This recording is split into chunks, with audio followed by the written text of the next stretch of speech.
in the quiet of the evening.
Tells of fierce battles, of courage and pride, of warriors who stood, never yielding, never cried, with a voice like a river flowing smooth and deep.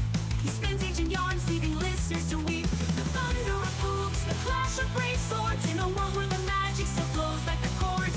He paints with his words a canvas of past, crafting moments of glory that forever will last. All the times have changed and the monsters now fade. The stories once feared turn to legends remade. He hangs up his robes, his wands at his side, but the tales of heroics never truly die. All the times have changed and the monsters now fade. The stories once feared turn to legends we've made. He hangs up his robes, his wands at his side, but the tales of heroics never truly die. So gather around, let the firelight glow as he whispers of battles fought long ago. On the wall for war heroes, skin wise and keen, transforming the world. I've been playing with Sanger again. Okay, now the ad should be over. I'm not sure why it played 2 sets again.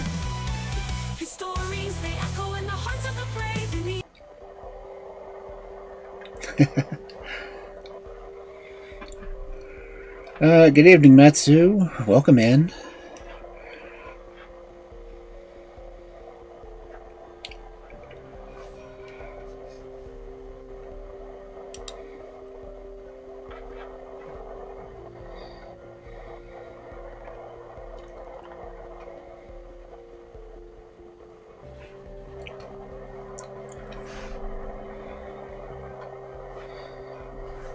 Yeah.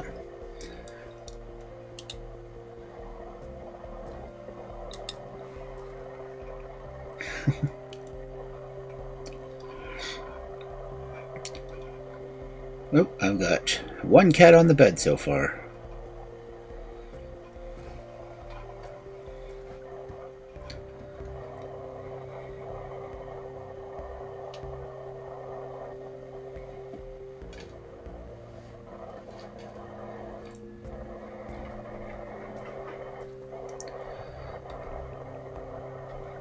It's weird that I had 2 different trivia questions going at the same time.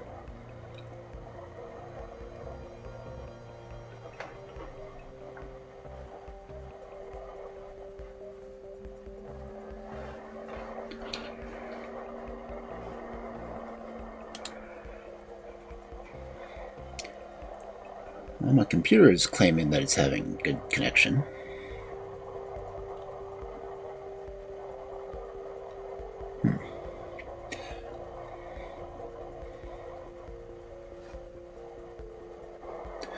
But yes, it's Friday night, and it's time for fairy tales.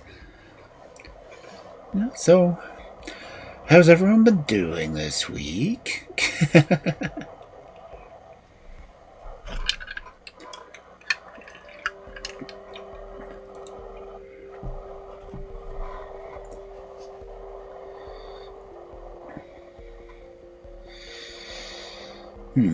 I'm getting a massive delay from OBS compared to when I see it on my browser, which is normal.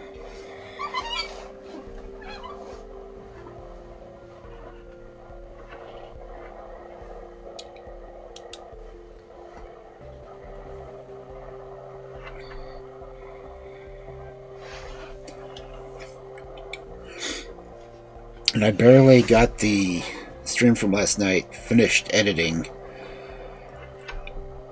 maybe 20 minutes before I started tonight.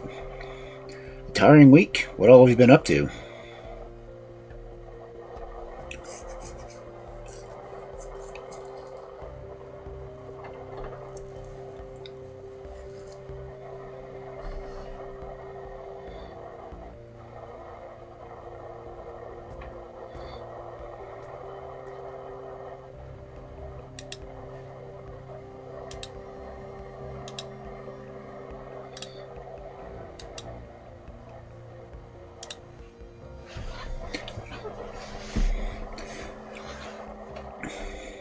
Is it recovering? No. Any recovery is good.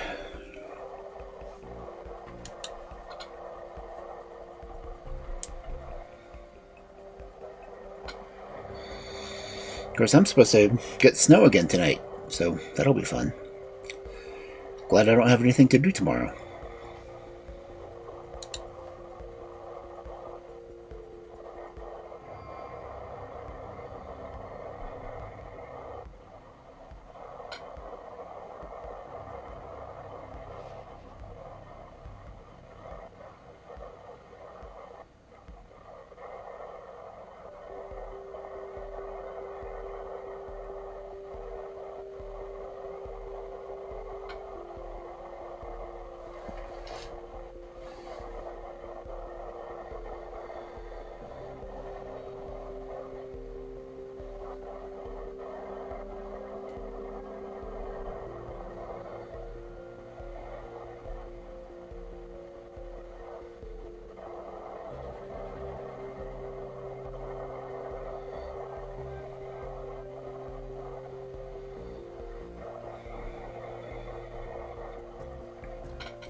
But I hope you keep getting better.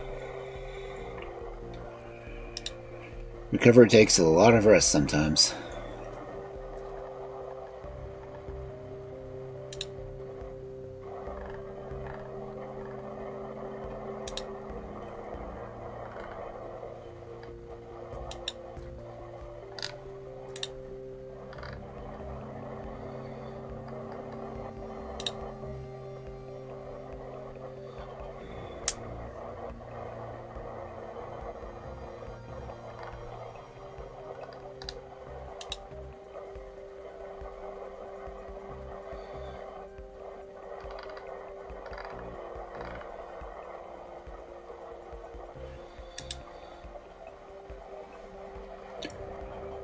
Let's see.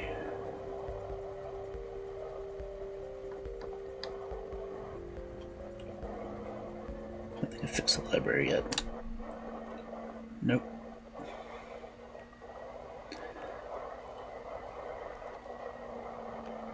I don't have the cat cam up on this one yet.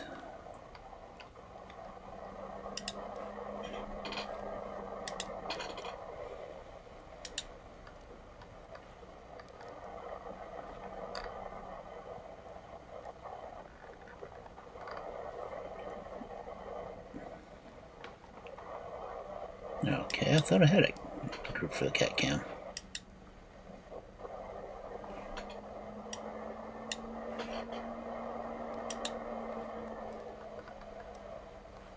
Huh. That's weird. I guess I'll have to go swipe it real quick.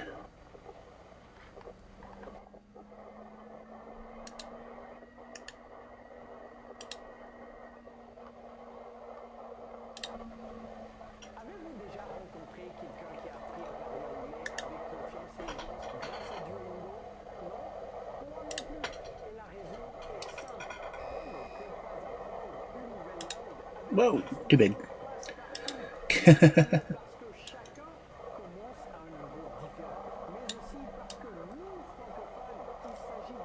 Okay, now I got cats.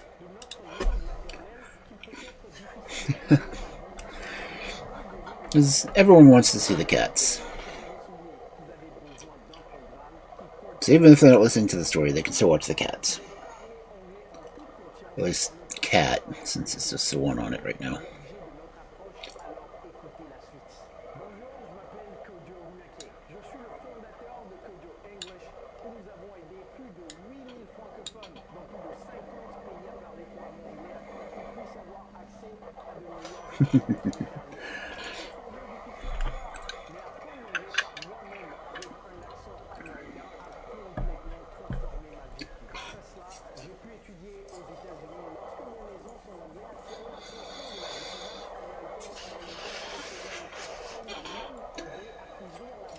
But anyway, feel free to cozy up, get warm, get something nice and warm to drink, because it's probably going to be another very cold night.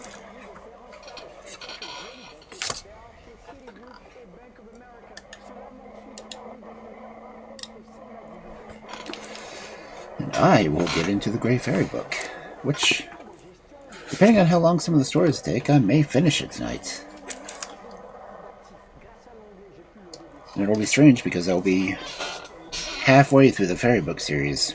No, the color fairy book series.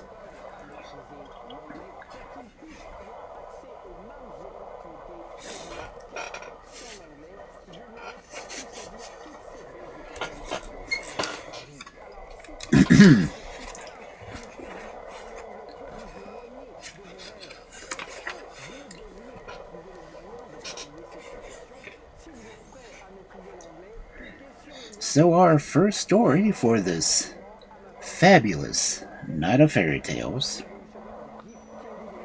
Hold on, I gotta make sure. I knew I heard something wrong. My library sounds audio is playing ads. Anyway, let's try this again. Our first story for this fabulous Night of Fairy Tales. The Ogre.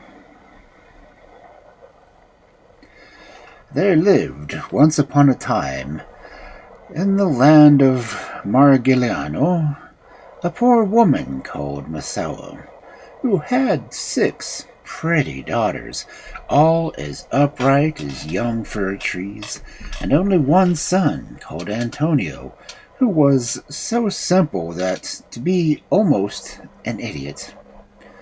Hardly a day passed without his mother saying to him, "What are you doing, you useless creature? If you weren't too stupid to look after yourself, I would order you to leave the house and never let me see your face again." Every day the youth committed some fresh piece of folly, till at last Masella, losing all her patience, gave him a good beating, which so startled Antonio that he took to his heels and never stopped running until he was dark and the stars were shining in the heavens. He wandered on for some time, not knowing where to go, and at last he came to a cave, at the mouth of which sat an ogre, uglier than anything you can conceive. He had a huge head and a wrinkled brow, eyebrows that met, squinting eyes, a broad, flat nose, and a great gash of a mouth from which 2 huge tusks stuck out. His skin was hairy, his arms enormous, his legs like sword blades, and his feet as flat as a duck's. In short, he was the most hideous and laughable object in the world. But Antonio, who, with all his faults, was no coward, and was moreover a very civil-spoken lad, took off his hat and said, "Good day, sir. I hope you are pretty well. Could you kindly tell me how far it is from here to the place where I wish to go?" When the ogre heard this extraordinary question, he burst out laughing, and he was like to the youth's polite manners. He said to him, "You'll enter my service." "What are the wages you give?" replied Antonio. "If you serve me faithfully," returned the ogre, "I'll be bound you'll get enough wages to satisfy you." And so the bargain was struck, and Antonio agreed to become the ogre's servant. He was very well treated in every way, and he had little to no work to do, with the result that in a few days He became fat as a quail, as round as a barrel, as red as a lobster, and as impudent as a bantam cock. But after 2 years, the lad got weary of this idle life and longed desperately to visit his home again. The ogre could see into his heart and knew how unhappy he was, and said to him one day, "My dear Antonio, I know how much you long to see our mother and sisters again, and because I love you as the apple of my eye, I am willing to allow you to go home for a visit. Therefore, take this donkey, so that you may not have to go on foot, but see that you never say Bricklebrit to him, for if you do, you'll be sure to regret it." Antonio took the beast without as much as saying thank you. Jumping on its back, he rode away in a great haste. But he hadn't gone 200 yards when he dismounted and called out, "Bricklebrit!" No sooner had he pronounced the word than the donkey opened its mouth, and out poured forth rubies, emeralds, diamonds, and pearls as big as walnuts. Antonio gazed with amazement at the sight of such wealth, and joyfully filled a huge sack with the precious stones. He mounted the donkey again, and rode on until he came to an inn. He got down there, and going straight to the landlord, he said to him, "My good man, I must ask you to stable this donkey for me. Be sure to give the poor beast plenty of oats and hay, but be careful of saying the word Bricklebrit to him, for if you do, I can promise you will regret it. Take this heavy sack, too, and put it carefully away for me." The landlord was no fool. On receiving this strange warning, and seeing the precious stones sparkling through the canvas of the sack, was most anxious to see what would happen if he used the forbidden word. So he gave Antonio an excellent dinner with a bottle of fine old wine, and prepared a comfortable bed for him. As soon as he saw the poor simpleton close his eyes, and he heard the lusty snores, he hurried to the stables and said to the donkey, "Bricklebrit!" And the animal, as usual, poured out any number of precious stones. When the landlord saw these treasures, he longed to get possession of so valuable an animal, and determined to steal the donkey from his foolish guest. As soon as it was light the next morning, Antonio awoke, and having rubbed his eyes and stretched himself about 100 times, he called himself the landlord and said to him, "Come here, my friend, and produce your bill, for short reckonings would make long friends." When Antonio had paid his account, he went to the stables and took out his donkey, as he thought, and fastened a sack of gravel, which the landlord had substituted for his precious stones, on the creature's back, and set out for his home. No sooner had he arrived there than he called out, "Mother, come out quickly, and bring tablecloths and sheets with you, and spread them out on the ground, and you will soon see what a wonderful treasures I have brought for you."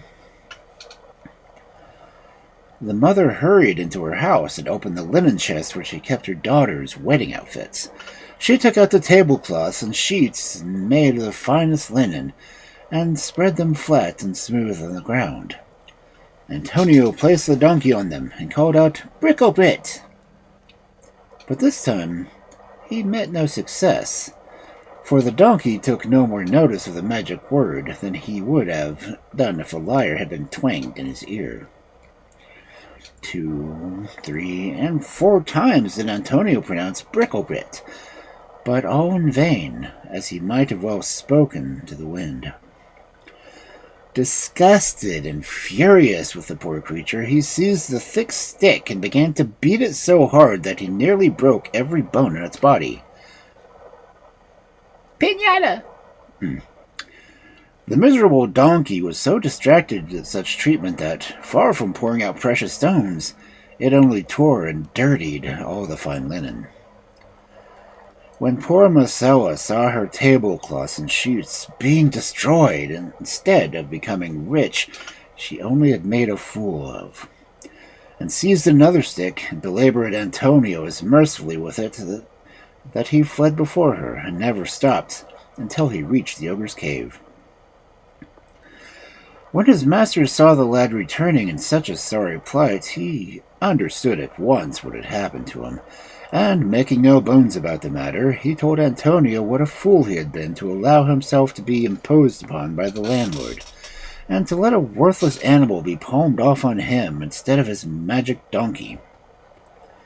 Antonio listened humbly to the ogre's words, and vowed solemnly that he would never act so foolish again. And so another year passed, and once more Antonio was overcome by a fit of homesickness, and felt a great longing to see his own people again. Now, the ogre, although he was hideous to look upon, had a very kind heart, and when he saw how restless and unhappy Antonio was, he at once gave him leave to go home on a visit. At parting, he gave him a beautiful tablecloth and said, "Give this to your mother, but see that you don't lose it as you lost the donkey. Till you are safely in your house, beware of saying, 'Tablecloth open' and 'Tablecloth shut.' If you do, the misfortune will be on your own head, for I have given you fair warning." Antonio set out on his journey, but hardly had he got out of sight of the cave than he laid the tablecloth on the ground, and said, "Tablecloth, open!" In an instant the tablecloth unfolded itself and disclosed a whole mass of precious stones and other treasures. When Antonio perceived this, he said, "Tablecloth shut," and continued his journey. He came to the same inn again, calling the landlord to him. He told him to put the tablecloth carefully away, and whatever he did, not to say "tablecloth open" or "tablecloth shut" to it. The landlord, who was a regular rogue, answered, "Just leave it to me. I will look after it as if it were my own." After he had given Antonio plenty to eat and drink, and had provided him with a comfortable bed, he went straight to the tablecloth and said, "Tablecloth, open." It opened at once, and displayed such costly treasures that the landlord made up his mind on the spot to steal it. When Antonio awoke the next morning, the host handed him over a tablecloth exactly like his own, and carrying it carefully under his arm, the foolish youth went straight to his mother's house and said, "Now we shall be rich beyond our wildest dreams of avarice, and never need to go out in rags again, or lack the best food." With these words, he spread the tablecloth on the ground and said, "Tablecloth, open!"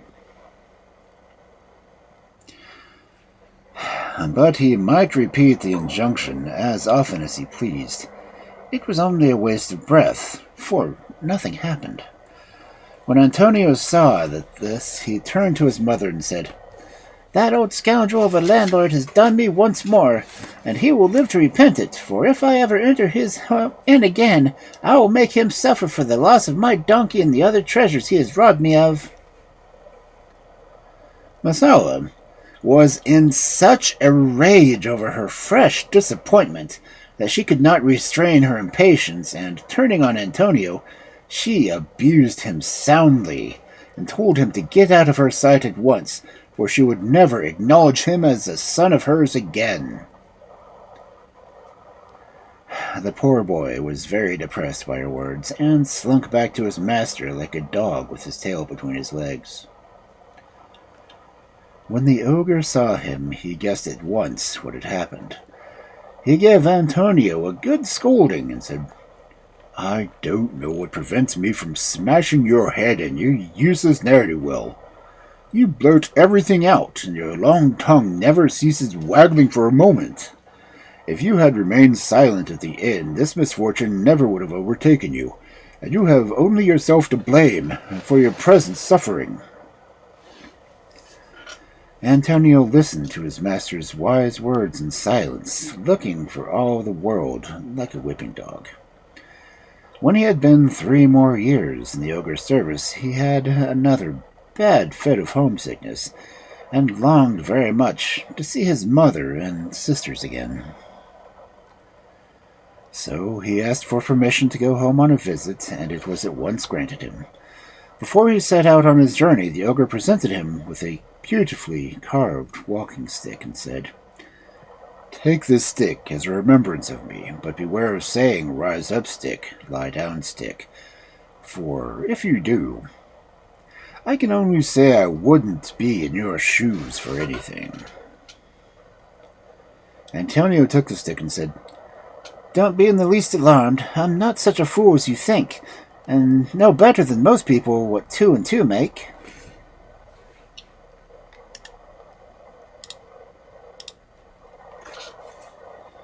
"I'm glad to hear it," replied the ogre. "But words are women, deeds are men. You have heard what I said, and forewarned is forearmed." This time Antonio thanked his master warmly for all his kindness, and started on his homeward journey in great spirits. But he had not gone half a mile when he said, "Rise up, stick." The words were hardly out of his mouth when the stick rose and began to rain down blows upon poor Antonio's back with such lightning-like rapidity that he had hardly strength to call out, "Lie down, stick." But as soon as he uttered the words, the stick lay down and ceased beating his back black and blue.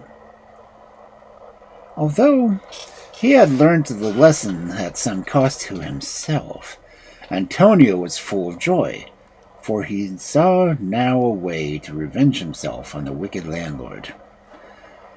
Once more he arrived at the inn, and was received in the most friendly and hospitable manner by the host.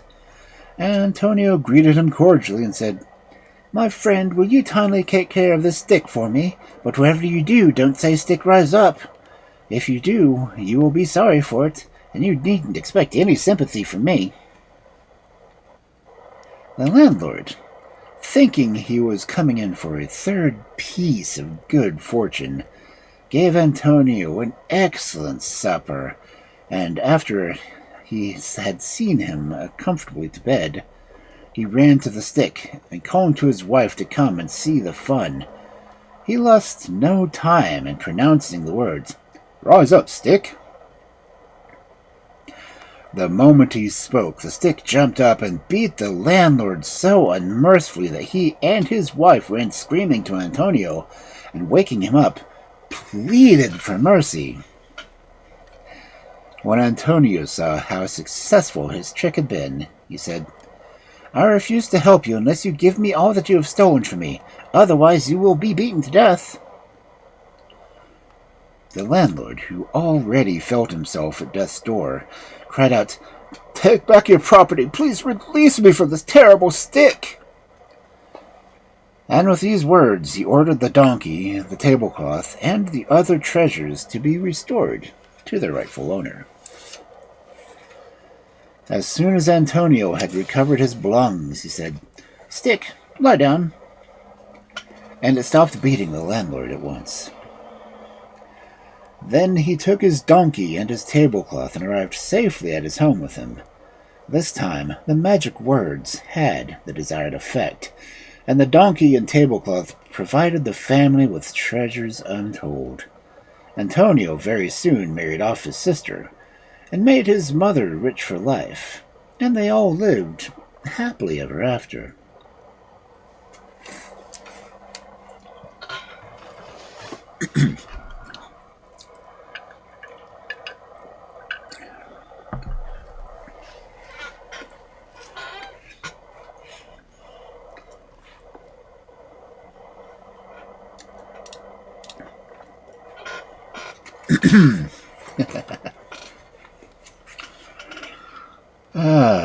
The next one makes me think that everyone makes mistakes. Because our next story for this fabulous Friday night of fairy tales, A Fairy's Blunder. Once upon a time there lived a fairy whose name was Dindonette. She was the best creature in the world with the kindest heart, but She had not much sense and was always doing things to benefit people, which generally ended in causing pain and distress to everybody concerned. No one knew this better than the inhabitants of an island far off in the midst of the sea, which, according to the laws of fairyland, she had taken under her special protection, thinking day and night of what she could do to make the isle the pleasantest place in the whole world, as it was the most beautiful. Now, what happened is this. As the fairy went about unseen from house to house, she heard everywhere children longing for the time when they would be grown up, and able to, they think, too, as they had liked. And old people were always talking about the past, and sighing to be young again. Is there no way to satisfy these poor things? She thought. And then one night an idea occurred to her. Oh, yes, of course. It hadn't been tried before, but I will manage it better than the rest. With their old fountain of youth, which, after all, only made people young again, I will enchant the spring that bubbles up in the middle of the orchard, and the children who drink of it shall once become grown men and women, and the old people will return to their days of childhood.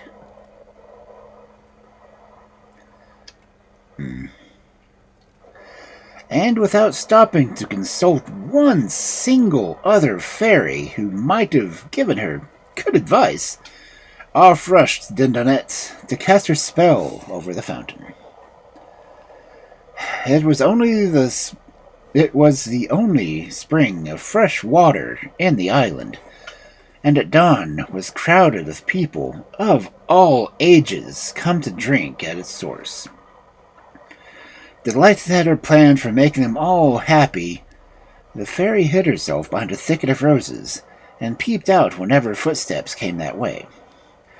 It was not long before she had ample proof of the success of her enchantments. Almost before her eyes, the children put on the size and strength of adults, while the old men and women instantly became helpless, tiny babies. Indeed, so pleased was she with the result of her work that she could no longer remain hidden, and went about telling everybody what she had done, and enjoying their gratitude and thanks.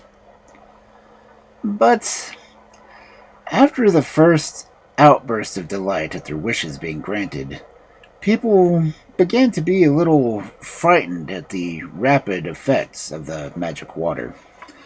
It was delicious to feel yourself at the height of your power and beauty, but you would always wish to keep it. Now, this was exactly what the fairy had been too much of a hurry to arrange. So no sooner had the children become grown up and the men and women became babies, than they all rushed to an old age at an appalling rate. The fairy only found out her mistake when it was too late to set it right. When the inhabitants of the island saw what had befallen them, they were filled with despair and did everything they could think of to escape from such a dreadful fate. They dug wells at their places so that they should no longer need to drink from the magic spring. But the sandy soil yielded no water, and the rainy season was already past. They stored up the dew that fell and the juice of fruits and of herbs, but all of this was a drop in the ocean of their wants. Some threw themselves into the sea, trusting that the current might carry them to other shores. They had no boat. And a few, still more impatient, put themselves to death on the spot. The rest submitted blindly to their destiny. Perhaps the worst part of this enchantment was that the change from one age to another was so rapid that no person had the time to prepare himself or herself for it. It would not have mattered so much if the man who stood up at the assembly of the nation to give his advice as to the peace of war had looked like a baby, but as long as he spoke with the knowledge and sense of a full-grown man. But, alas, with the outward form of an infant, he had taken on its hopeless and foolishness, and there was no one who could train him to better things. The end of it all was that before a month had passed, the population had died out, and the fairy Dindonette, ashamed and grieved at the effects of her folly, had left the island forever. Many centuries after, the fairy Norzora, who had fallen into bad health, was ordered by her doctors to take a tour of the world twice a week for a change of the air, and in one of those journeys she found herself at the Fountain Island. Norzora never made these trips alone, but always took with her 2 children, of whom she was very fond. Cornicon, the boy of 14, brought in his childhood at the slave market, and Toupette, a few years younger, who had been entrusted to the care of the fairy by her guardian, the genius Cristopo. Cornichon and Toupette were intended by Norzora to become husband and wife, as soon as they were old enough. Meanwhile, they traveled with her in a little vessel whose speed through the air was just 9,050 times greater than that of the swiftest of our ships.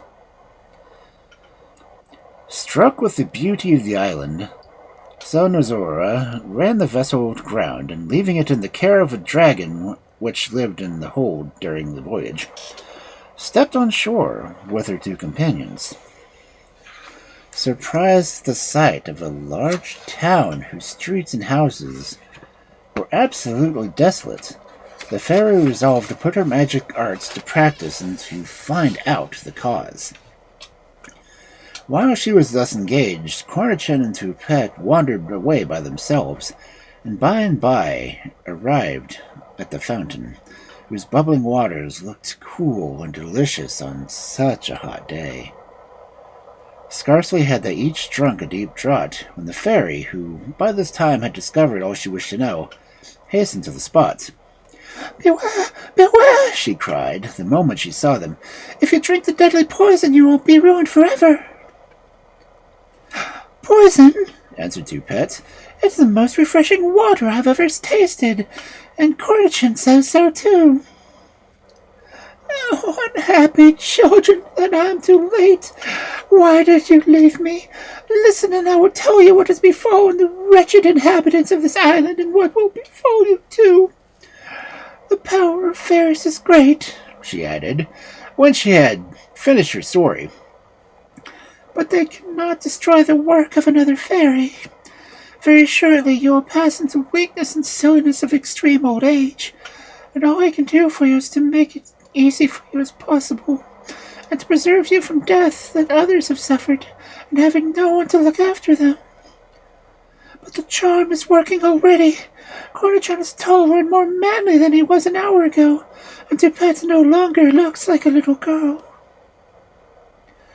It was true, but this fact did not seem to render the young people as miserable as it did Norzora. "Do not pity us," said Cornichon. "If we are fated to grow old so soon, let us no longer delay our marriage. What matter if we anticipate our decay, if we only anticipate our happiness too?" The fairy felt that Cornichon had reason on his side, and seeing by the glance of Toupette's face that there was no opposition to be feared from her, so she answered, "Let it be so, then, but not in this desolate place. We will return at once to Bogota, and the festivities shall begin the most brilliant ever to be seen." They all entered the vessel, and in a few hours the 4,500 miles that lay between the island and Bogota had passed. Everyone was surprised to see the change in the short absence made by the young people, but the fairy had promised absolute silence about their adventure, and they were none the wiser, and busied themselves in preparing their dresses for the marriage, which was fixed for the next night. Early on the following morning, the genius Cristopo arrived at the court, one of the visits he did usually habit of paying to his wards from time to time. Like the rest, he was astonished at the sudden improvement in the child. He had always been fond of her, and in a moment he violently fell in love. Hastily demanding an audience with the fairy, he laid his proposal before her, never doubting that she would give her consent to so brilliant a match. But Nosville refused to listen, and even hinted that in his own interest, Kristopo had better turn his thoughts elsewhere. The genius pretended to agree, but instead he went straight to Toupette's room, and flew away with her through the window at the very instant that the bridegroom was awaiting her below. When the fairy discovered what had happened, she was furious, and sent messenger after messenger to the genius in his palace at Ratapov, commanding him to restore Toupette without delay, and threatened to make war in case of his refusal. Kristopo gave no direct order to the fairy's envoys, but kept Toupette closely guarded in a tower, where the poor girl used all her powers of persuasion to induce him to put off their marriage. All would, however, have been quite in vain if, in the course of a few days, sorrow joined the spell of the magic water. Had not altered her appearance so completely that Kristopo was quite alarmed, and declared that she needed amusement and fresh air at his presence seemed to distress her. She would be left on her own, mistress. But one thing he declined to do, and that was to send her back to Bogota. In the meantime, both sides had been busily collecting armies. Kristopo had given the command to his famous of his general, while Selnoza had placed Cornichon at the head of her forces. But before war was actually declared, Toupette's parents, who had been summoned by the genius, arrived at Ratapov. They had never seen their daughter since they parted from her as a baby, but from time to time travelers to Bogota had brought back accounts of her beauty. What was their amazement, therefore, at finding, instead of a lovely girl, a middle-aged woman, handsome indeed, but had quite faded, looking, in fact, older than themselves. Kristopo, hardly less astonished than they were at the sudden change, thought that it was a joke on the part of one of his courtiers who had hidden Toupette away and put this elderly lady in her place. Bursting with rage, he sent instantly for all his servants and guards of the town, and inquired who had the insolence to play such a trick, and what had become of their prisoner. They replied that since Toupette had been in their charge, she had never left the room unveiled, but that during the walks in the surrounding gardens her food had been brought in and placed on her table. As she preferred to eat alone, no one had ever seen her face or knew what she was to look like. Servants were clearly speaking the truth, but Kristopo was obliged to believe them. But, he thought, if they had not a hand in this, it must have been the work of the fairy. And in his anger he ordered his army to be ready to the march. On her side, Selnoza, of course, knew what the genius had to expect, and was deeply offended when she heard that the base trick which she was believed to be inventing. Her first desire was to give battle to Kristopo at once, but with great difficulty her ministers induced her to pause, and to send an ambassador to Kristopo to try to arrange matters. So Prince Zeprati departed for the court of Ratapov, and on his way met Cornichon, who was encamped with his army just outside the gates of Bogota. The prince showed him the fairy's written order that for the present peace must be kept, and Cornichon, filled with longing to see Toupette once more, begged to be allowed to accompany Zeprati on his mission to Ratapov.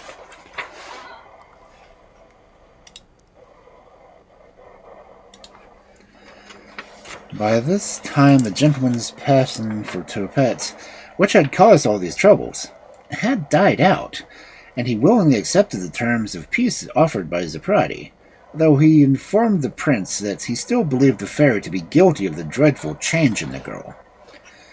To this the prince only replied that on the point he had to witness who could prove, better than anyone else, if it was Toupette or not, and desired that Cornichon should be sent for. When Toupette was told that she was to see her old lover again, her heart leapt with joy. But soon the recollection came to her of all that had happened, and she remembered that Cornichon would be changed as she was as well. The moment of their meeting was not all happiness, especially on the part of Toupette, who could not forget her lost beauty, and the genius who was present was at last convinced that he had not been deceived, and went out to sign the treaty of peace, followed by his attendants. "Oh, Toupette, my dear Toupette!" cried Cornichon, as soon as they were left alone. "Now that we are once more united, let our past troubles be forgotten." "Our past troubles?" answered she. "What do you call our lost beauty and dreadful future before us? You are looking 50 years older than when I saw you last, and I know too well that fate has treated me no better." "Oh, do not say that," replied Cornichon, clasping her hand. "You are different, it is true, but every age has its graces, and surely no woman of 60 was ever handsomer than you. If your eyes had been as bright as yours, they would have matched badly with your faded skin. Wrinkles which I notice in your forehead explain the increased fullness of your cheeks, and your throat is withering in elegance and decay. Thus the harmony shown by your features, even as they grow old, is the best proof of your former beauty." "Oh, monster!" cried Toupette, bursting into tears. "Is that all the comfort you can give me?" "But, Toupette," answered Cornichon, "you used to declare that you did not care for beauty as long as you had my heart." "Yes, I know," she said. "But how can you go on caring for a person who is old and plain as I?" "Toupette, Toupette," cried Cornichon, "you are only talking nonsense. My heart is as much yours as it ever was, and nothing in the world can make any difference." At this point of the conversation, the Prince Zeprati entered the room, with the news that the genius, full of regret for his behavior, had given Cornichon full permission to depart for Bogota as soon as he liked, and to take Toupette with him, adding that, though he begged they would excuse his taking leave of them before they went, he hoped, before long, to visit them in Bogota. Neither of the lovers slept that night. Cornichon from joy at returning home, and Toupette from the dread of the blow of her vanity which awaited her at Bogota. It was hopeless for Cornichon to try to console her during the journey with the reasons he had given her the day before. She only grew worse and worse, and when they reached the palace went straight to her old apartments, entreating the fairy to allow both herself and Cornichon to remain concealed, and to see no one. After some time after their arrival, the fairy was taken up with the preparations for the rejoicing which were to celebrate the peace, and with the reception of the genius, who was determined to do all in his power again to regain Zenova's lost friendship. Cornichon and Toupette were therefore left entirely to themselves, and though this was only what they wanted, they began to feel a little neglected. At length, one morning, they saw from their windows that the fairy and the genius were approaching, in state, with all their courtiers in attendance. Toupette instantly hid herself in the darkest corner of the room. Cornichon, forgetting that he was no longer a boy of 14, ran to meet them. In doing so, he tripped and fell, bruising one of his eyes severely. At the sight of her lover lying helpless on the floor, Toupette hastened to his side, but her feeble legs gave way under her, and she almost fell on top of him, knocking out 3 of her loosened teeth against his forehead. The fairy, who entered the room at the moment, burst into tears and silence, and listened to the silence to the genius, who hinted that by and by everything would be put right. "At the last assembly of the fairies," he said, "when the doings of each fairy were examined and discussed, the proposal was made to lessen, as far as possible, the mischief caused by Dindonette by enchanting the fountain, and it was decided that, as she meant nothing but kindness, she should have the power of doing 1/2 of the spell. Of course, she might always have destroyed the fatal fountain, which would have been best of all, but the moment she hears that she wanted, she'd fly here to help. Only before she comes, it is for you, madam, to make up your mind which of the two shall regain their former strength and beauty. At these words, the fairy's soul sank. Both Cornichin and Toupette were equally dear to her. How could she favor one at the cost of the other? As to the courtiers, none of the men were able to understand why she hesitated a second to declare for Toupette, while the ladies were equally strong on the side of Cornichin. But, however undecided the fairy might be, it was quite different for Cornichin and Toupette. "Ah, my love," exclaimed Cornichin, "at length I shall be able to give you the best proof of my devotion by showing you how I value the beauties of your mind above those of your body. While the most charming women of the court will fall victims to my youth and strength, I shall think of nothing but how to lay them at your feet and pay heartfelt homage at your age and your wrinkles." "Not so fast," interrupted Toupette. "I don't see why you should have it all. Why do you heap such humiliations upon me? But I will trust to the justice of the fairy, who will not treat me so."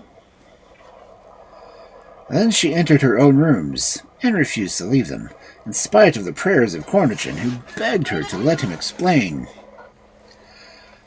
No one at the court thought or spoke of any subject during the few days until the arrival of Dindonette, whom everybody expected to set things right in a moment. But, alas, she had no idea herself what was best to be done, and as always adopted the opinion of the person she was talking to. At length the thought struck her, which seemed the only way of satisfying both parties, and she asked the fairy to call together all the court of the people to hear her decision. Happy is he, she began, "who can repair the evil he has caused, but happier he who has never caused any." And nobody contradicted this remark, and she continued. "To me it is only allowed to undo one half of the mischief I have wrought. I could restore you to your youth," she said to Cornichin, "or your beauty," turning to Toupette. "I will do both, and I will do neither." A murmur of curiosity arose among the crowd, while Cornichin and Toupette trembled with astonishment. "No," went on Dindonette, "never should I have the cruelty to leave one of you to decay, while the other enjoys the glory of youth. And as I cannot restore you both of you at once, as you were, one half of each your body shall become young again, while the other half goes on to its decay. I will leave it to you to choose which half it shall be. And if you draw a line around your waist, or a straight line up and down the middle of your body." She looked about herself proudly, expecting applause for her clever idea. But Cornichin and Toupette were shaking with rage and disappointment, and everyone else broke out in shouts of laughter and pity for the young lovers. Nalsafa came forward. "Do you not think," she said, "that instead of what you propose, if you were better to let them take turns to enjoy their former youth and beauty at a fixed time? I'm sure you can easily manage that." "What an excellent notion!" cried Dindonette. Of course, that is best. Which of you shall I touch first?" "Touch her," replied Cornichin, who has always been ready to give way to Toupette. "I know her heart too well to fear any change." So the fairy bent forward and touched her with her magic ring, and in one instant the old woman was a girl again. The whole court wept with joy at the sight, and Toupette ran up to Cornichin, who had fallen down in his surprise, promising to pay him long visits and tell him of her balls and water parties.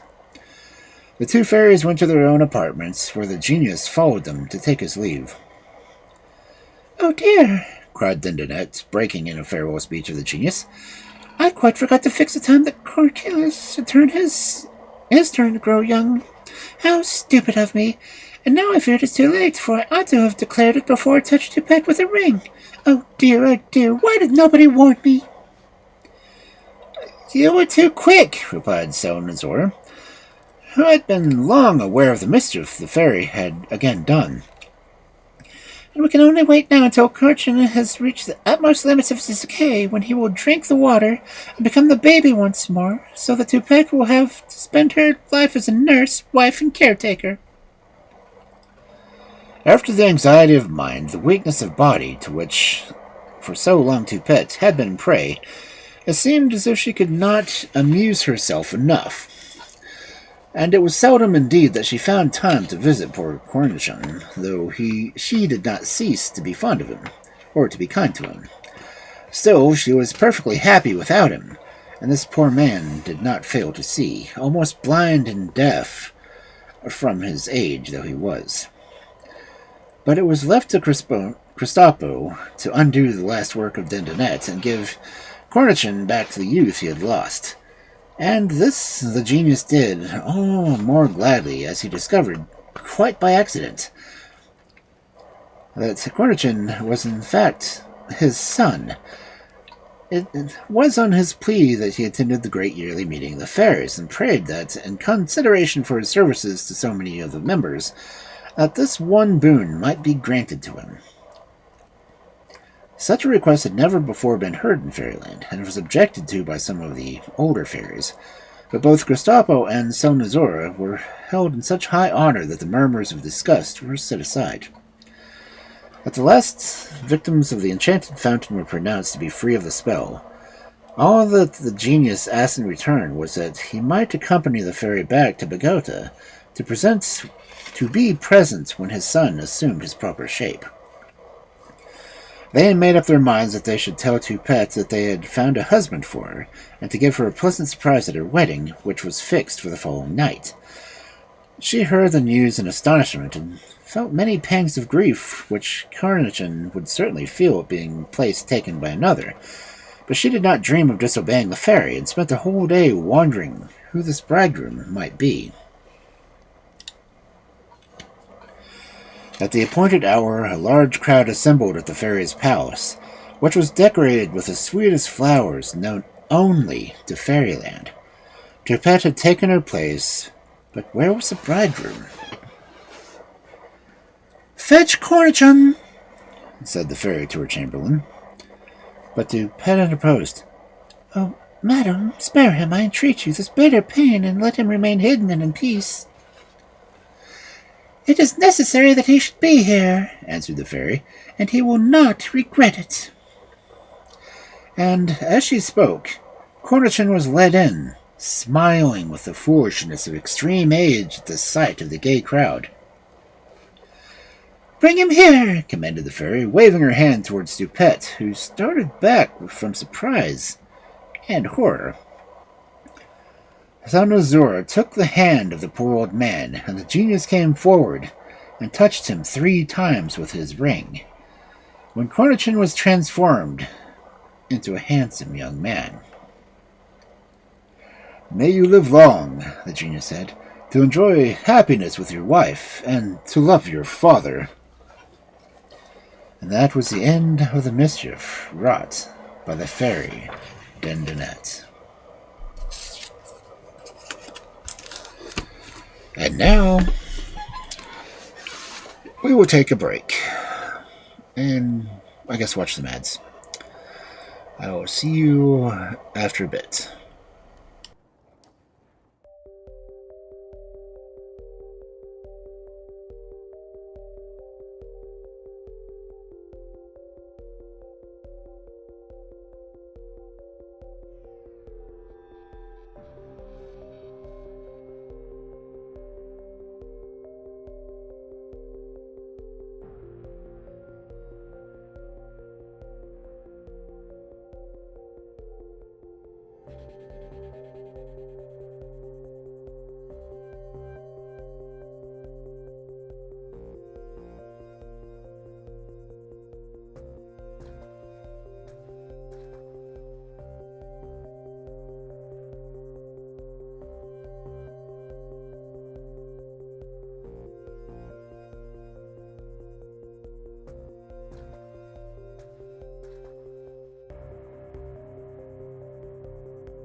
Oh. The cat has left the bed. And she is now harassing me. Gotta pet the cat. Must pet the kitty girl.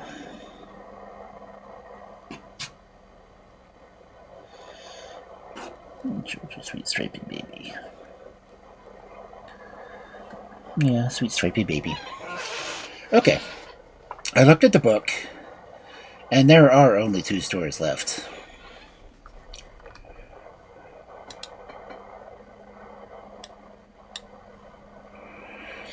So there are only 2 stories left of the Gray Fairy book. It's cool.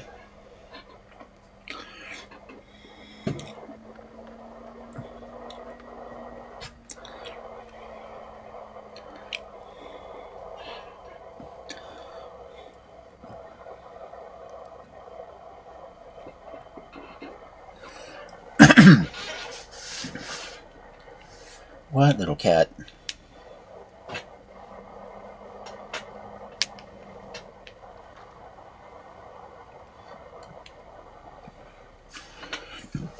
Excuse me.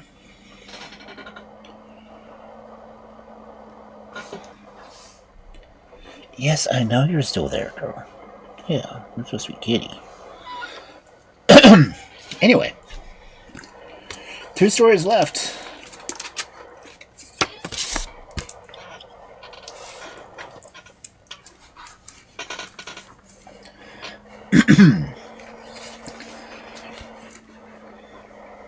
So our 3rd story from the Gray Fairy book tonight.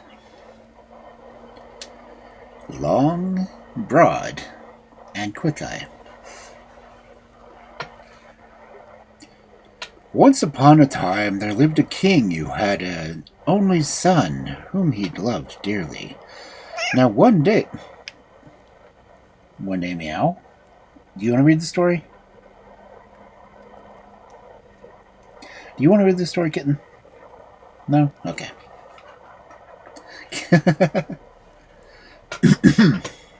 Try this again.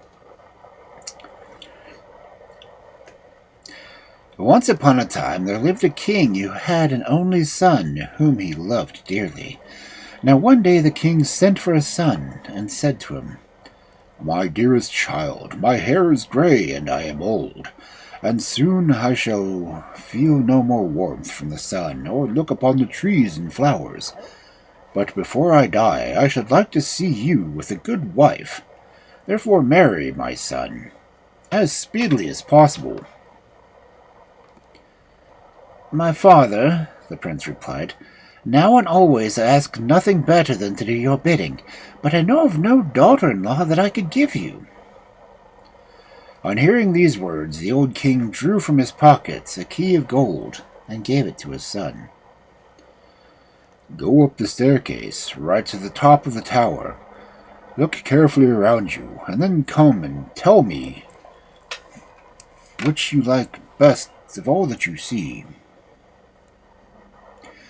So the young man went up and had never before been in the tower, and had no idea what it might contain.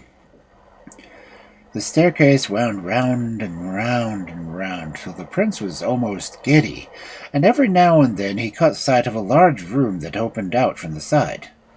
He had been told to go to the top, and to the top he went. Then he found himself in a hall which had an iron door at one end. This door he unlocked with a golden key, and he passed through into a vast chamber which had the roof of blue sprinkled with golden stars, and a carpet of green soft silk as turf. 12 windows framed in gold let in the light from the sun, and on every window was painted a figure of a young girl, each more beautiful than the last. While the prince gazed at them in surprise, not knowing which he liked best, the girls began to lift their eyes and smile at him. He waited, expecting them to speak, but no sound came.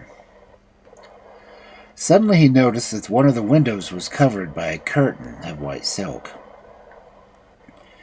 He lifted it and saw before him the image of a maiden beautiful as the day and sad as a tomb, clothed in a white robe and having a girdle of silver and a crown of pearls. The prince stood and gazed at her, as if he had been turned into stone. But as he looked, the sadness on her face seemed to pass into his heart. He cried out, "This one shall be my wife, this one and no other." As he said the words, the young girl blushed and hung her head, and all the other figures vanished. The young prince went quickly back to his father and told him all that he had seen and which wife he had chosen. The old man listened to him, full of sorrow, and then he spoke. "You have done ill, my son, to search out that which was hidden, and you are running to meet great danger. This young girl has fallen into the power of a wicked sorcerer who lives in an iron castle. Many young men have tried to deliver her, and none have come back. But what is done is done. You have given your word, and it cannot be broken. Go, dare your fate, and return to me safe and sound." So the prince embraced his father and mounted his horse and set forth to seek his bride. He rode on gaily for several hours, till he found himself in the woods, where he had never seen before, and soon lost his way among its winding paths and deep valleys. He tried in vain to see where he was. The thick trees shut out the sun, and he could not tell which was north and which was south, so that he might know the direction to make for. He felt in despair and had quite given up all hope of getting out of this horrible place, when he heard a voice calling out to him, "Hey, stop for a minute!" The prince turned around and saw behind him a very tall man, running as fast as his legs could carry him. "Wait for me, and take me into your service. If you do, you will never be sorry." "Who are you, and what can you do?" "Long is my name, and I can lengthen my body at will. Do you see that nest up there, top of the pine tree? Well, I can get it for you without taking the trouble of climbing the tree." And Long stretched himself up and up and up until he was very soon as tall as the pine tree himself. He put the nest in his pocket, and before you could wink your eyelid he had made himself small again and stood before the prince. "Yes, you know your business," he said, "but birds' nests are of no use to me. I am too old for them. Now, if you were only able to get me out of this wood, you would indeed be good for something." "Oh, there's no difficulty in that," replied Long, and he stretched himself up and up and up till he was 3 times as tall as the tallest tree in the forest. Then he looked around and said, "We must go in this direction in order to get out of the wood." And he shortened himself, and he took the prince's horse by the bridle and led him along. Very soon they got clear of the forest and saw before them a wide plain extending in a pile of rocks, covered here and there with trees, and very much like the fortifications of a town. As they left the wood long behind them, Long turned to the prince and said, "My lord, here comes my comrade. You should take him into your service too, as he will help find a great deal." "Well, call him then, and see what he can... Well, call him then, so that I can see what sort of man he is." "He's a little far off for that," replied Long. "He would hardly hear my voice, but he couldn't be here for some time yet. He has too much to carry.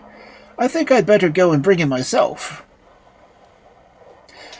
And this time he stretched himself at such a height that his head was lost in the clouds.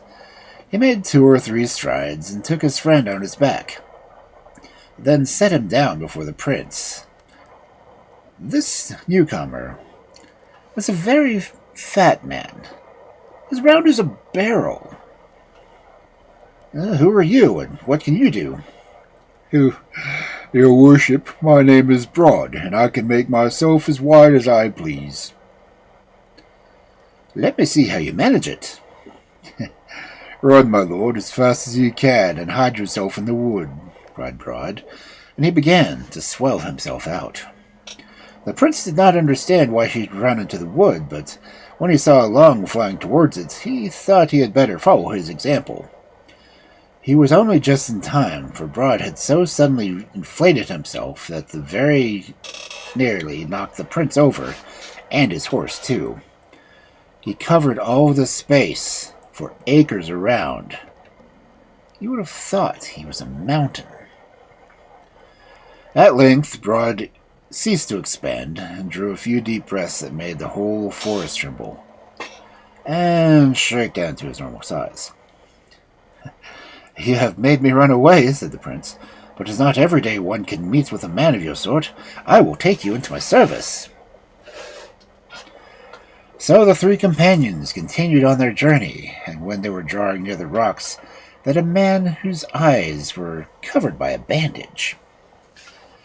Your Excellency, said Long, this is our 3rd comrade. You will do well to take him into your service, and I assure you, you will find him worth his salt. Who are you? Asked the prince, and why are your eyes bandaged? You can never see your way. 'Tis the contrary, my lord. It is because I see only too well that I am forced to bandage my eyes. Even so, I see as well as people who have no bandage. When I take it off my eyes, they pierce through everything. Everything I look at catches fire, or if it cannot catch fire, it falls into 1,000 pieces. So they call me Quickeye. And so saying, he took off his bandage and turned towards the rock. As he fixed his eyes upon it, a crack was heard. In a few moments it was nothing but a heap of sand. In the sand, something might have been detected glittering and brightly. Quickeye picked it up and brought it to the prince. It turned out to be a lump of pure gold. You are a wonderful creature, said the prince, and I should be a fool not to take you into my service. But since your eyes are so good, can you tell me if I'm very far from the Iron Castle, and what is happening there just now? If you're traveling alone, replied Quickeye, it will take you at least a year to get to it, but as we are with you, we shall arrive there tonight. Just now they are preparing supper. There's the princess in the castle. Do you see her? Wizard keeps her high in a tower, guarded by iron bars. Help me deliver her, cried the prince. And they promised they would. Then they all set out through the grey rocks, by the breach made by the eyes of Quickeye, and passed over the great mountains and through deep woods. And every time they met with an obstacle, the 3 friends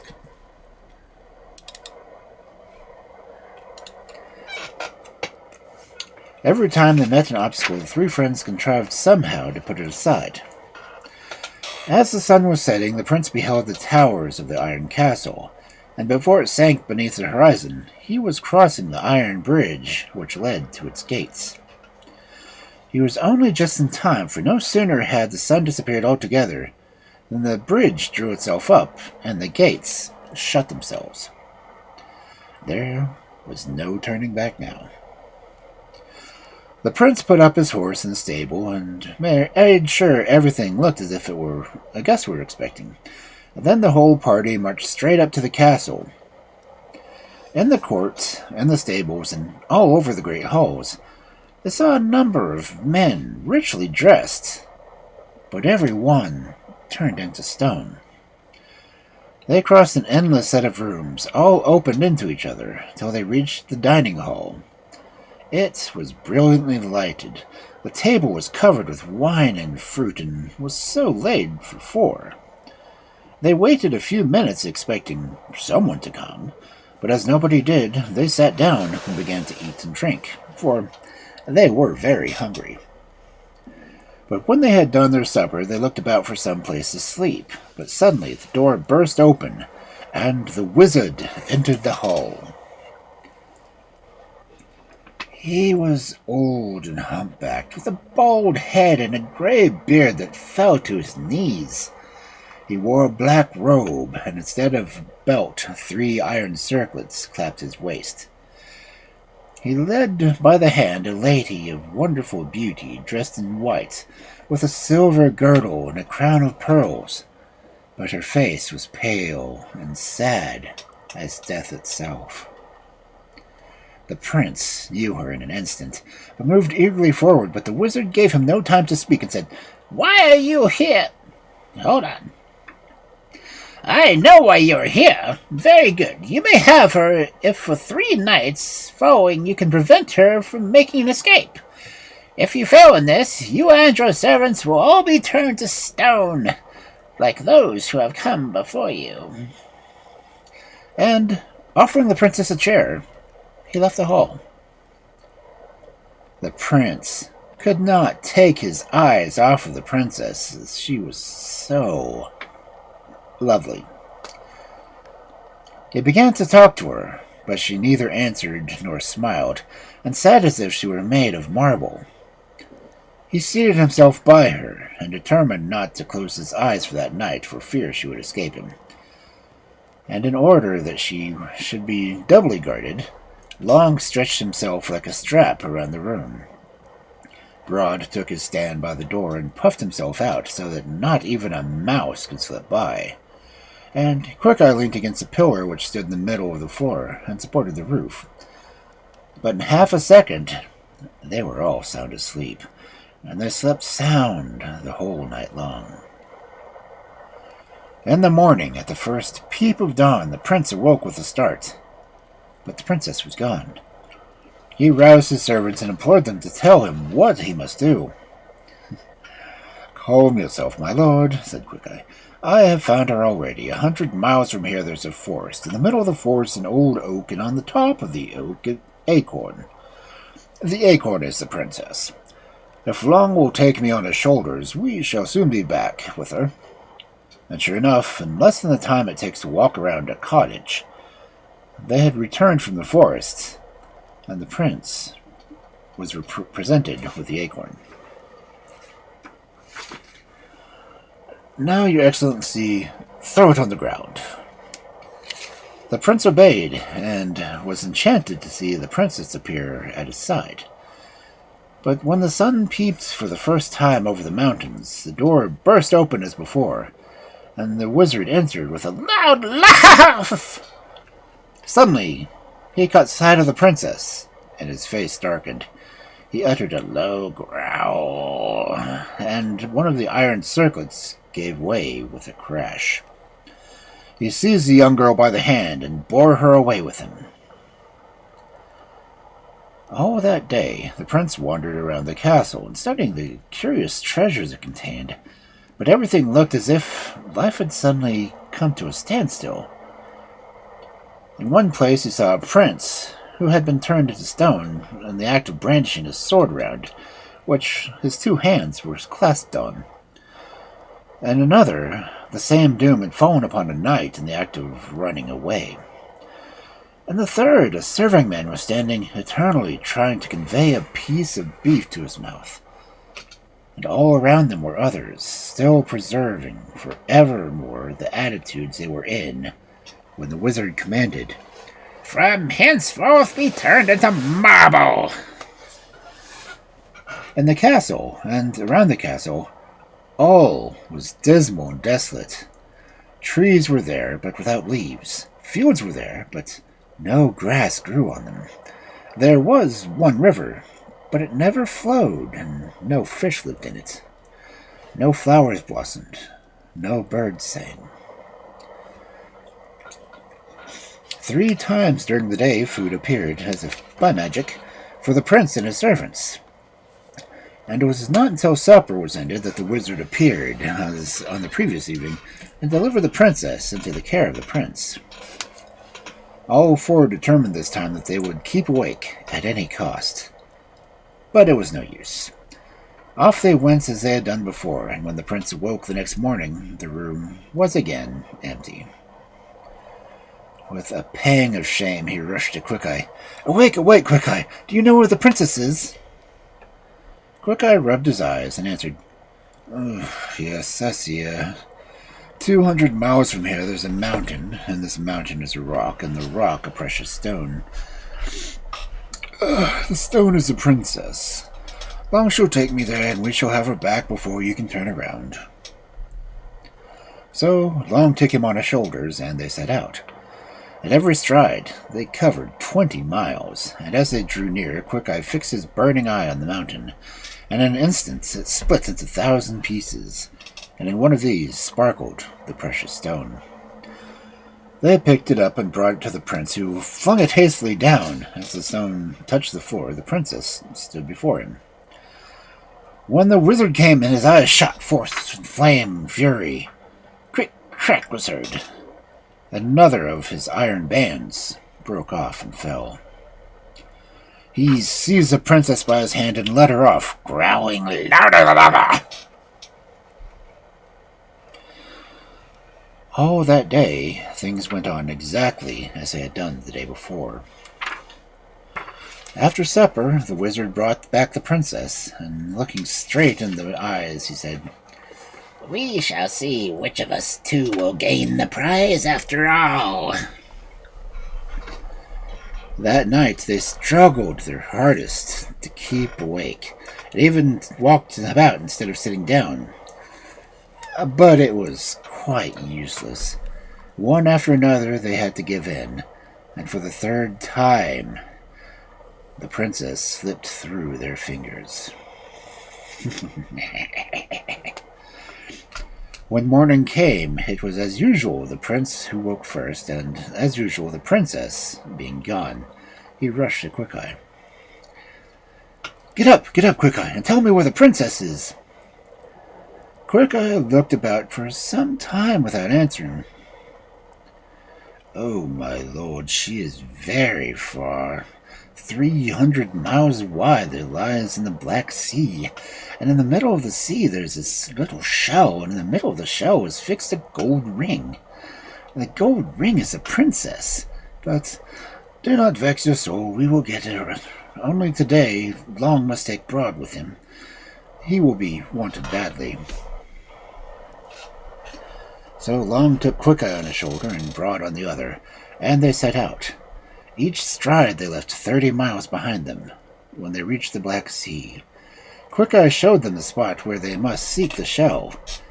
But though Long stretched down his hand as far as he would, he could not find the shell, for it lay at the bottom of the sea. "Wait a minute, comrades. It will be all right. I will help you," said Broad. Then he swelled himself up so that you would have thought the world could hardly have held him, and stooping down, he drank. He drank so much at every mouthful that only a minute or so had passed before the water had sunk low enough for Long to put his hand to the bottom. He soon found the shell and pulled out the ring, but time had been lost, and Long had to double burden to carry. Dawn was breaking fast before they got back to the castle, where the prince was waiting for them in agony of fear. Soon the first rays of the sun were seen peeping over the tops of the mountain. The door burst open, and finding the prince standing alone, the wizard broke into peals of wicked laughter. But as he laughed, a loud crash was heard, and the window fell into 1,000 pieces. A gold ring glittered in the air, and the princess stood before the enchanter. For Quickeye, who was watching from afar, had told Long of the terrible danger now threatening the prince, and Long, summoning all his strength for one gigantic effort, had thrown the ring right through the window. The wizard shrieked and howled with rage, so the whole castle trembled in its foundations. Then a crash was heard, and the third band split in two, and a crow flew out of the window.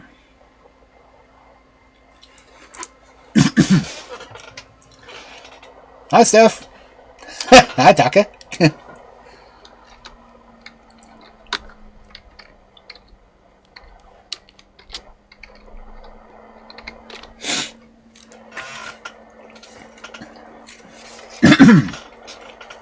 A fishy reed.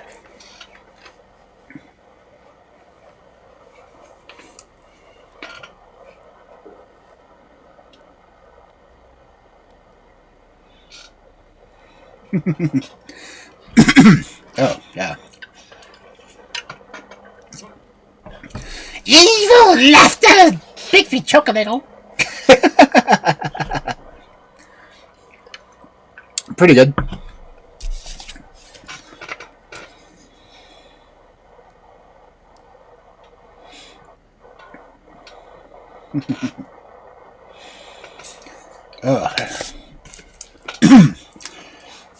Doing fairly good. Killed my voice for wicked characters, but hey, it's fun that way.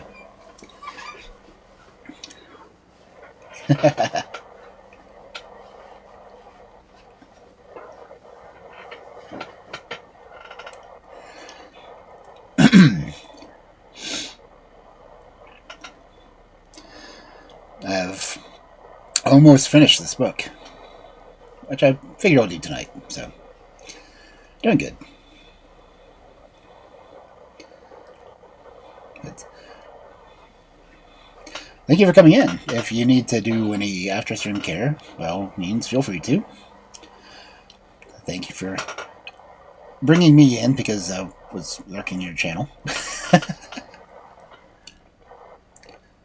course, how often am I not lurking in someone's channel?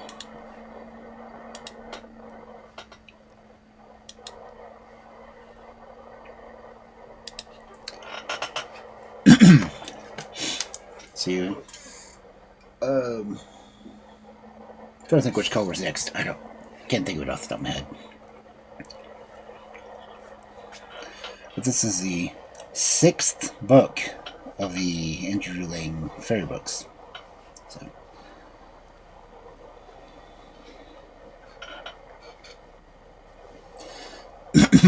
Anyway. Then the princess at length broke the enchanted silence.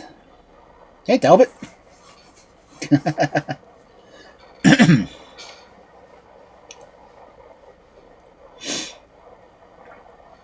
So all the readers are coming in tonight.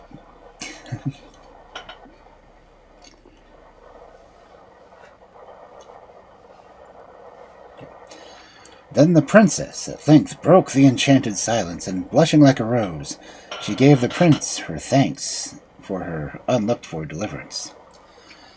But it was not the only princess who was restored to life by the flight of the wicked Black Crow.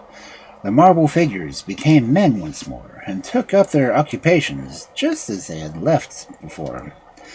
The horses neighed in the stables, the flowers blossomed in the gardens, the birds flew in the air, and the fish darted about in the water. Everywhere you looked, all was life, all was joy. And the knights who had been turned into stone came in a body to offer their homage to the prince who had set them free. "Do not thank me," he said, "for I have done nothing. Without my faithful servants, Longbroad and Quickeye, I should have even been one of you."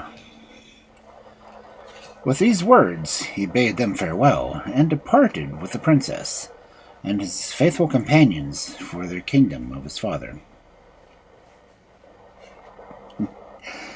The old king, who had long since given up all hope, wept for joy at the sight of his son, and insisted that the wedding should take place as soon as possible.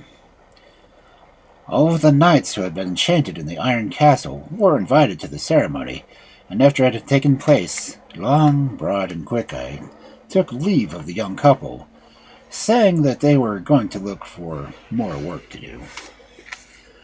The prince offered them all their hearts could desire if they would only remain with him, but they replied that an idle life would not please them, and they would never be happy unless they were busy. So they went away to seek their fortunes. And, for all I know, they still are.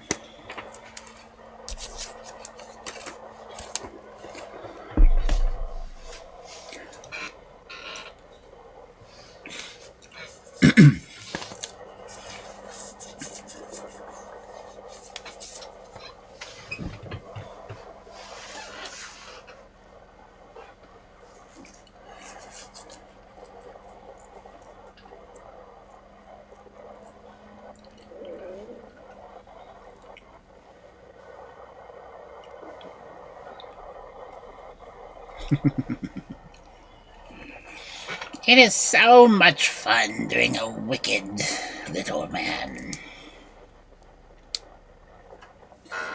Let's see. Last page is 348.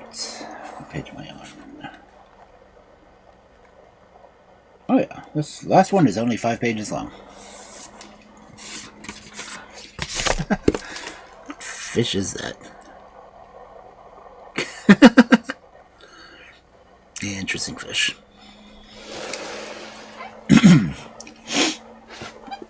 Once again, if you need to do any after-stream self-care, by all means, feel free to. Thank you, Matsu. I have far too much fun doing voices and stories.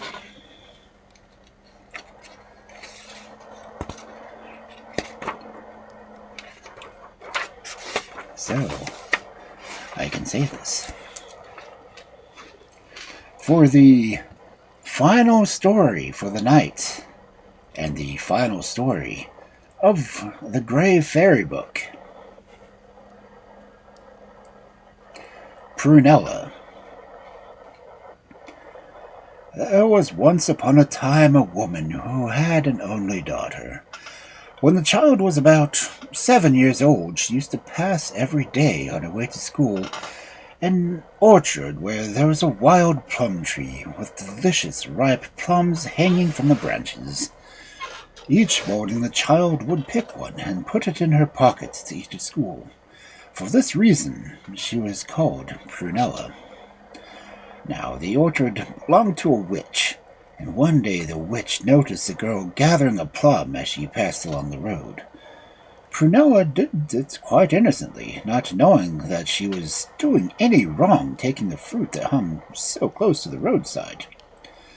But the witch was furious, and next day she hid herself behind the hedge, and when Prunella came past she put out her hand to pluck the fruit. She jumped and seized her by the arm. "Ah, you little thief!" she exclaimed. "I have caught you at last! Now you have to pay for your misdeeds."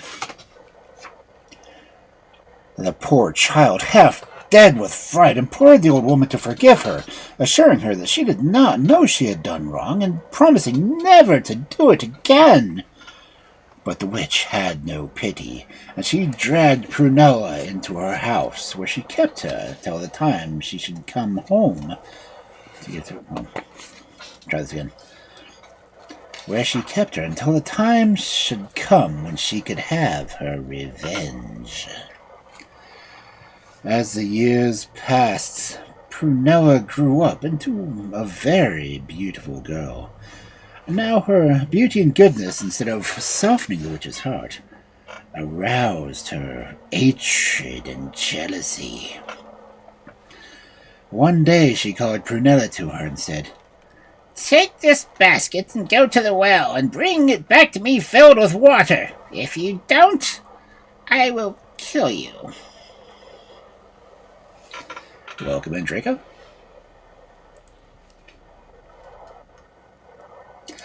The girl took the basket and went and let it down into the well, and again.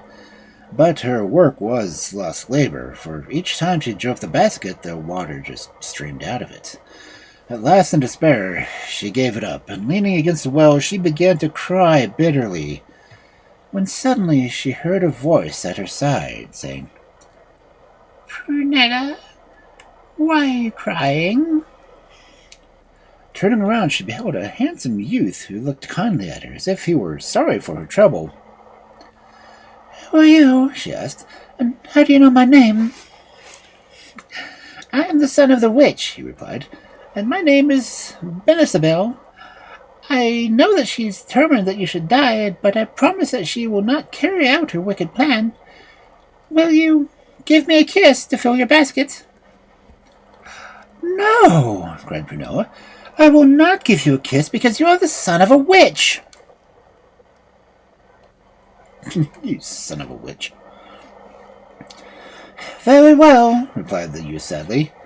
Give me your basket and I will fill it for you. And he dipped it into the well, and the water stayed in it. And then the girl returned to the house, carrying the basket filled with water. When the witch saw it, she became white with rage and exclaimed, Benisabel must have helped you! And Prunella looked down and said nothing. Well, we shall see who will win in the end, said the witch in a great rage. The following day she called the girl to her and said, Take this sack of wheat. I'm going out for a little. By the time I return, I shall expect you to have made it into bread. If you have not done it, I will kill you. Having said this, she left the room, closing and locking the door behind her.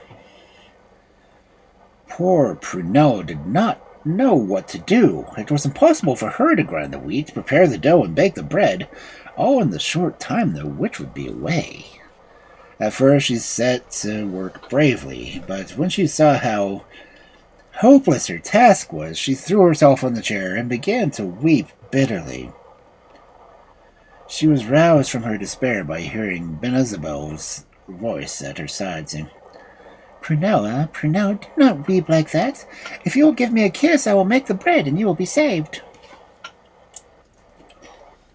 I will not kiss the son of a witch, replied Prunella. But Benisabel took the wheat from her and ground it and made the dough, and when the witch returned, the bread was ready baked in the oven. Turning to the girl, her fury in her voice, she said, Benisabel must have helped you! And Prunella looked down and said nothing.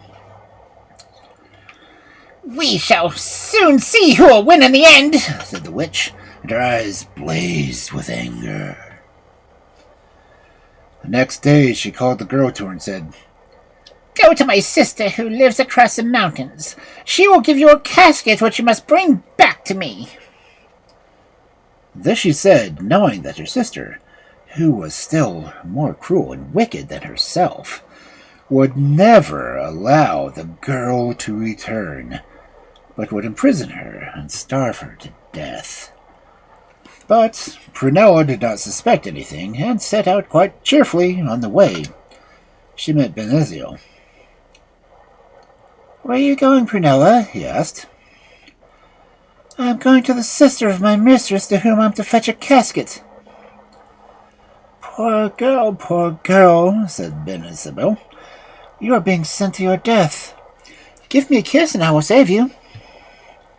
Again, Prunella answered as before. I will not kiss the son of a witch. Nevertheless, I will save your life, said Benisabel, for I love you better than myself. Take this flagon of oil, this loaf of bread, this piece of rope, and this broom. When you reach the witch's house, oil the hinges of the door with the contents of the flagon, and throw the loaf of bread with great fierce mastiff who will come to meet you. When you have passed the dock, you will see the courtyard a miserable woman trying in vain to let down a bucket into the well with her plaited hair.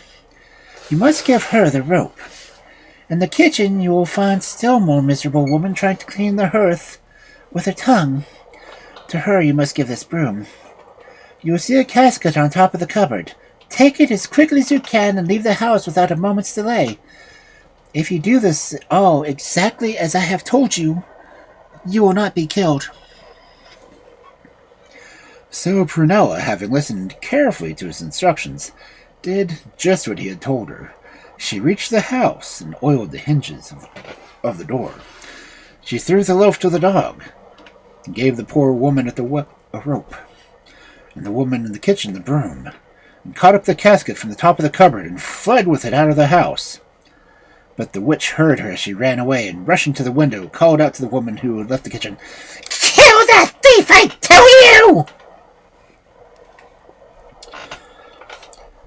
But the woman replied, "I will not kill her, for she has given me a broom, whereas you forced me to clean the hearth with my tongue." Then the witch called out in fury to the woman at the well, "Take the girl, I tell you, and fling her into the water and drown her!" But the woman answered, "No, I will not drown her, for she gave me this rope, whereas you forced me to use my hair to let down the bucket to the water." Then the witch shouted at the dog to seize the girl and hold her fast. But the dog answered, "No, I will not seize her, for she gave me a loaf of bread, whereas you let me starve with hunger." The witch was so angry she nearly choked, and she called out, "Door! Bring upon her and keep her my prisoner!" But the door answered, "I won't, for she oiled my hinges that they move easily, whereas you let them all rough and rusty." And so Prunella escaped, and with the casket under her arm reached the house of her mistress, who, you may believe, was as angry as she was surprised to see the girl standing before her, looking more beautiful than ever. Her eyes flashed, and in a furious tone she asked her, "Did you meet Beelzebul?" Prunella looked down and said nothing. "We shall see," said the witch. "Who will win in the end?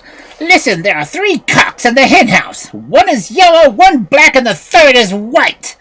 If one of them crows during the night, you must tell me which one it is. Woe to you if you make a mistake. I will gobble you up in one mouthful." Oddly enough, there's a lot of these stories.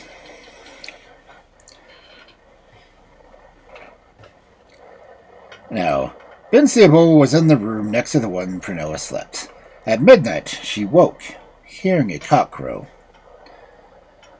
"Which one is that?" shouted the witch. Then, trembling, Prunella knocked on the wall and whispered, Beelzebul, tell me which cock crowed." "Will you give me a kiss if I tell you?" he whispered back to the wall. But she answered, "No." Then he whispered back to her, "Nevertheless, I will tell you. It was a yellow cock that crowed." The witch, who had noticed the delay in Prunella's answer, approached the door, calling angrily, "Answer at once, or I will kill you!" So Prunella answered, "It was a yellow cock that crowed." The witch stamped her foot and gnashed her teeth. Soon after, another cock crowed. "Tell me now which it one is," asked the witch, and promptly, as Beelzebul, Prunella answered, "That was a black cock." A few minutes after crowing was heard, the voice of the witch was demanding, "Which one was that?" Again, Prunella implored Beelzebul to help her, but this time he hesitated, for he hoped that Prunella might forget that she was a witch's son, and promised to give him a kiss. And as he hesitated, he heard the agonized cry from the girl, Beelzebul, save me! The witch is coming! She chose me! I hear her gnashing of her teeth!" With a bound, Beelzebul opened his door and flung himself against the witch. He pulled her back with such force that she stumbled, and falling head down, dropped down dead at the foot of the stairs. Then, at last, Prunella was touched by Beelzebul's goodness and kindness to her, and she became his wife, and they lived happily ever after.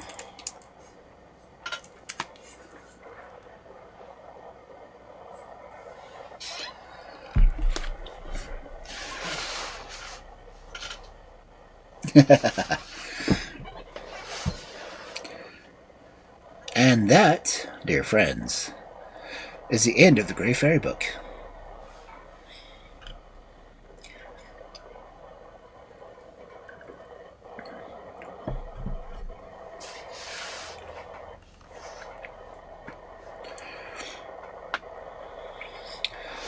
I'd say I have to look at something real quick. Let's see. Playlists. Okay, so including the 4 stories for tonight, that is 227 stories from the Andrew Lang fairy books. I will say that's probably a few less because I did read the forewords too, but still. So somewhere along the lines of 220 fairy tales in this series. And I'm only halfway through the color fairy books.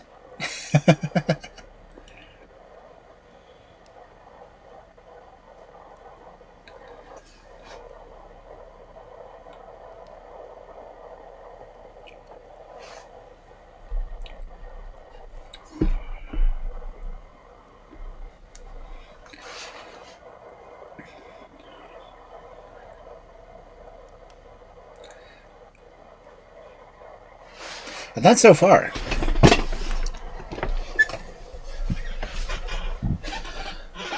I do have copies of the rest of the color fairy books, so I will continue these stories. But I can say in all honesty, a lot of stories do sound alike. I wish I could get the index so I could just go through and list all of these things. That'd be a good, frame of reference I could put on the library. But still. Let's see who I can raid out to, and hopefully get the raid done before I run out of time.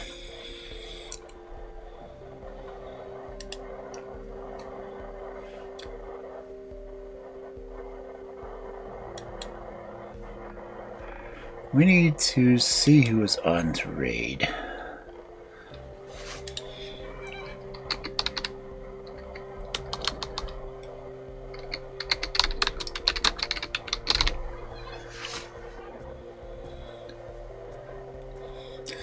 Well, see, fairy tales migrate. That's the easiest way to say it. Because one person will hear a story and carry it on to the next location, and then they'll make their own version of it.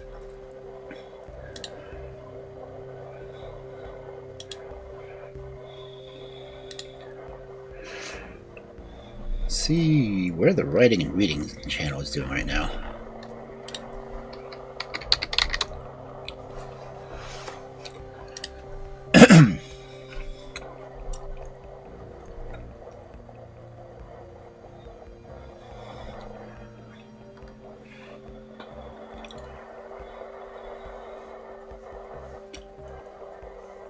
Let's see.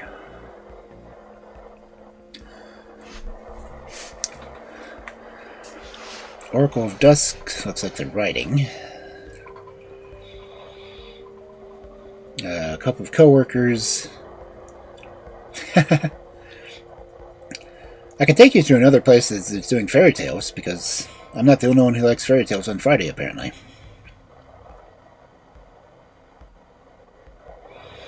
Because Alchemutation is doing Fairy Tale Fridays. So maybe we will raid him.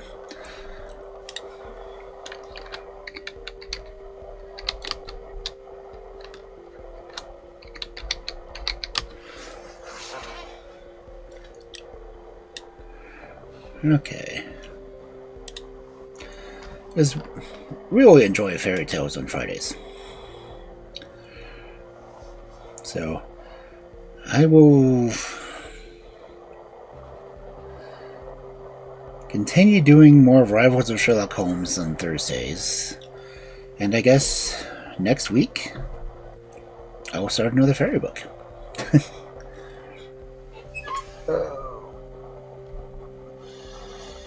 I can't read from here which one it is.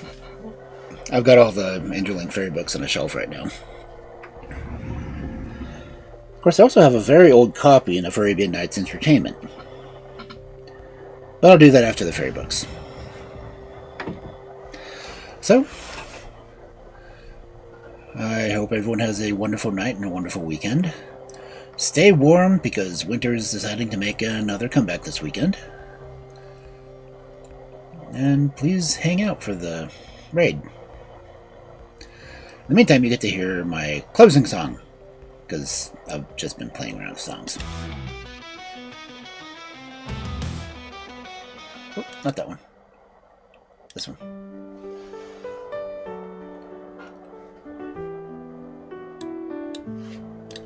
In the quiet of the evening, where shadows softly play, a fairy Remember how tale to spell his sheds channel. his skin, gently drifting away, with a twinkle in his eye and a heart full of dreams. If it plays the right He song. waits for Add the on the fast one. Friday night glow, This where one. the magic redeems. Oh, the wolf in the moonlight, he's found his true call, reading tales of wonder for one and for all. In a world of stars dancing, his spirit takes flight, with stories of beauty under the Oh, starlight. crap. He's about to raid out too. Okay, anyone have any raid suggestions? Pages worn and wise, every line a whisper under the vast skies, from far off lands where the wild things roam, to enchanted forests where the Okay, we have someone finds home. reading their own book right now, so let's do that. In the moonlight, he's found his true call, reading tales Miss Lola? of wonder I don't think I've rated her for before. one and What's she doing? for all. In a world of stars dancing, his spirit takes flight, with stories of beauty under the starlit night. With every word he reads, he casts a spell. Okay, Miss Lola VT. Apparently there's someone who has Miss Lola. That's Miss underscore Lola. For in these fairy tales, Yeah, let's rate her. is the laughter and tears.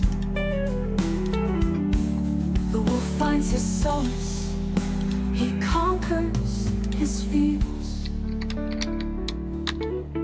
As the night grows deeper, he serenades Okay. the moon with melodies that linger, a soft and soothing tune. And In this you've got the red sacred messages. hour, I hope you all have a good evening and around good weekend. the fairy And I tale will see you all next time. writes love.